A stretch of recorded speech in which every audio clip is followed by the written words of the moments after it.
আসসালামু আলাইকুম ওরহমতুল্লাহি ওয়াবারকাতুহু। প্রিয় নবীজির উম্মতগণ, সবাই কেমন আছেন? আশা করি সবাই ভালো আছেন। আজকের আলোচনা হলো রমজান মাসের বিশেষ ফজিলত সমূহ। রমজান মাস আরবি বছরের অষ্টম মাস। এই মাসের ফজিলত অন্য কোনো মাসের সঙ্গে তুলনা হয় না। এই মাসের ফজিলত অনেক বেশি।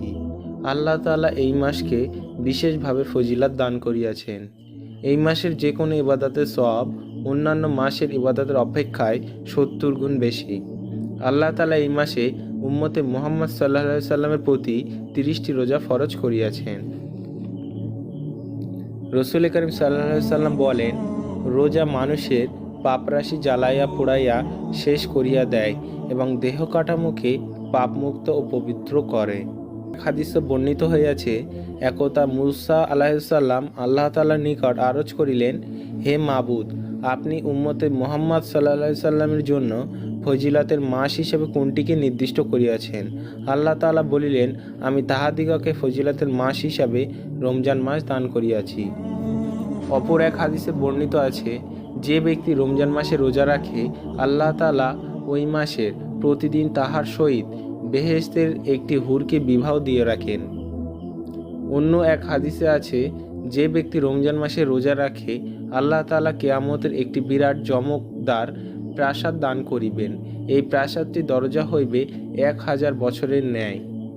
প্রত্যেক দরজার সামনে এত বড় একটি বৃক্ষ থাকিবে যে 100 বছর পর্যন্ত চলিয়াও ওই বৃক্ষের ছায়া অতিক্রম করা সম্ভব হইবে না।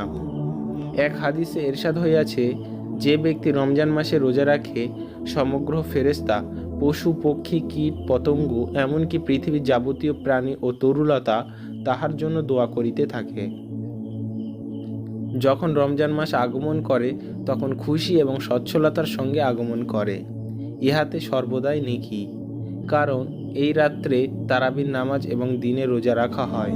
আর এই মাসে ভরণ পোষণ ইত্যাদির খরচ করা হলো আল্লাহর রাস্তা ব্যয় করার সমতুল্য।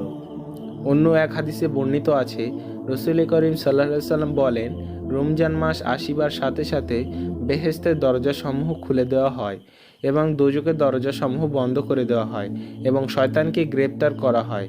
হযরত আবু হুরায়রা রাদিয়াল্লাহু হইতে বর্ণিত, রাসূল করিম সাল্লাল্লাহু আলাইহি সাল্লাম বলেছেন, যখন রমজান শরীফের প্রথম রাত হয় তখন আল্লাহ তাআলা স্বীয় মখলুকের দিকে দৃষ্টিপাত করেন, আর আল্লাহ যাহার দিকে দৃষ্টিপাত করেন তাহাকে কখনো শাস্তি প্রদান করেন না। হযরত আব্দুল্লাহ ইবনে আব্বাস রাদিয়াল্লাহু হইতে বর্ণিত, রাসূল করিম সাল্লাল্লাহু আলাইহি সাল্লাম বলেছেন, বেহেশত এবং আসমানের দরজাসমূহ রমজানের প্রথম রাত্রেই খোলা হয়। রমজানের শেষ রাত্রে ছাড়া উহা বন্ধ করা হয় না। যখন রমজান মাসের প্রথম রাত্রি আসে তখন আরশে মুআল্লার নিচে স্নিগ্ধ হাওয়া প্রবাহিত হয়, তাহাতে বেহেশতি বৃক্ষের সুন্দর ফুল পত্রগুলি আন্দোলিত হইতে থাকে।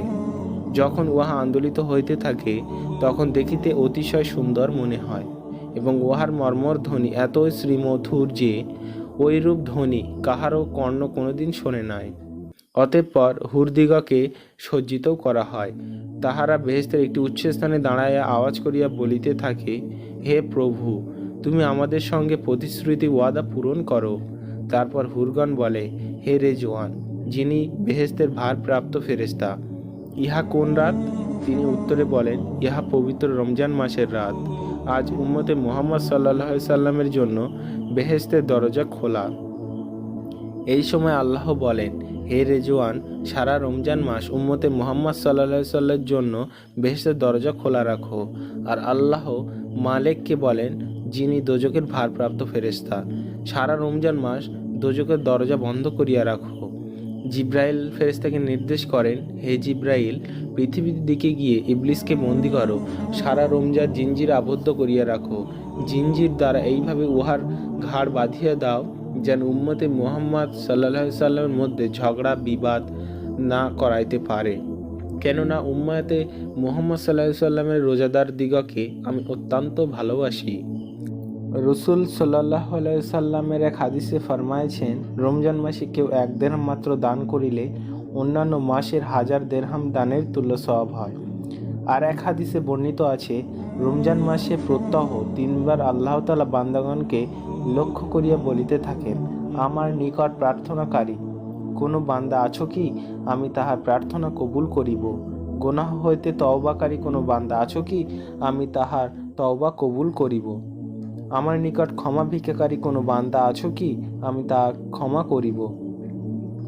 হাদিস শরীফে আরও বর্ণিত আছে, রসুল করিম সাল্লাল্লাহু আলাইহি সাল্লাম বলেছেন, রমজান মাসে আমার উম্মতের যে কেউ খালিস দিলে শুধু আল্লাহর জন্য রোজা রাখে, সে যেন 600 গোলাম আজাদ করিয়া দিল, 600 উট কুরবানি করিল এবং 6000 বছর ইবাদত করিল।